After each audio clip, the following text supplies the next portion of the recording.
തിങ്കളാഴ്ച 7.4 തീവ്രത രേഖപ്പെടുത്തിയ ഭൂകമ്പത്തിൽ നാശനഷ്ടമുണ്ടായ കൊളംബിയയിലെ ദുരിതമനുഭവിക്കുന്നവർക്ക് ലയോ പാപ്പ അടിയന്തര ധനസഹായം പ്രഖ്യാപിച്ചു.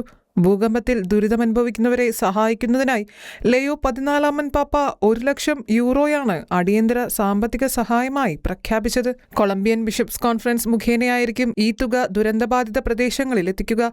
ഓഗസ്റ്റ് 12 ബുധനാഴ്ച നടന്ന പാപ്പയുടെ പ്രതിവാര പൊതുസമ്മേളനത്തിലാണ് ദുരന്തത്തിലെ ഇരകൾക്കും രക്ഷാപ്രവർത്തകർക്കും മുഴുവൻ കൊളംബിയൻ ജനതയ്ക്കും വേണ്ടി അനുശോചനവും പ്രാർത്ഥനയും അറിയിച്ച് പാപ്പ തന്റെ സാമീപ്യം അറിയിച്ചത്. കൊളംബിയയിലുണ്ടായ 7.4 തീവ്രത രേഖപ്പെടുത്തിയ ശക്തമായ ഭൂകമ്പത്തിൽ 200-ലധികം ആളുകൾ മരണപ്പെടുകയും ആയിരക്കണക്കിന് ആളുകൾക്ക് പരിക്കേൽക്കുകയും ചെയ്തു. അടിസ്ഥാന സൗകര്യങ്ങൾക്കും വീടുകൾക്കും ദേവാലയങ്ങൾക്കും വലിയ തോതിൽ നാശനഷ്ടം സംഭവിച്ച സാഹചര്യത്തിലാണ് വത്തിക്കാൻ ഉടനടി സഹായവുമായി മുന്നോട്ട് വന്നത്. വത്തിക്കാന്റെ ജീവകാരുണ്യ വിഭാഗമായ dicastery for the service of charity വഴിയാണ് ഈ ധനസഹായം കൈമാറുക.